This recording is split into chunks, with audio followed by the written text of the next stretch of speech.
Hey, good evening to you traders. I want to talk to you about a trade I put on today in XSP. If you're not familiar with XSP, it is a same thing as SPX, but it's only 1/10 the size of it. I put on a rolling diagonal, and what I did today, here's the opening trade. You put this on for a debit, so that's the most you can lose.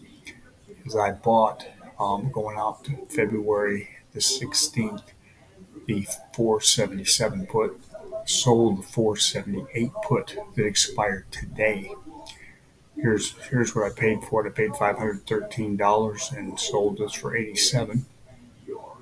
So my total, including fees and commissions, was $428 to open the trade, and that's the most I can lose is the 428.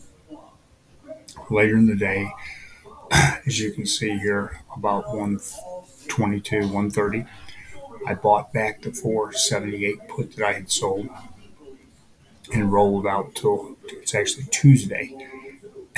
And so collected $74. So if you do the math right down here, just rounding the dollars, um, I'm currently $354 in debt on the trade, which is now the most I can lose is 354.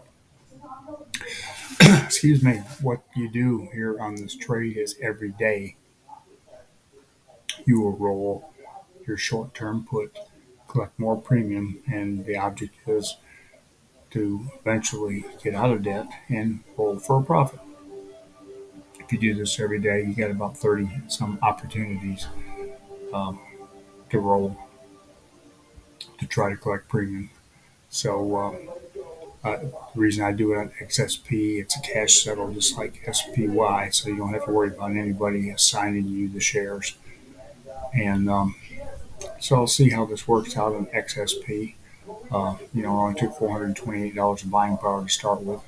Or SPX, the same trade, we take 4,280. So do it small, see how it works out, and maybe size up.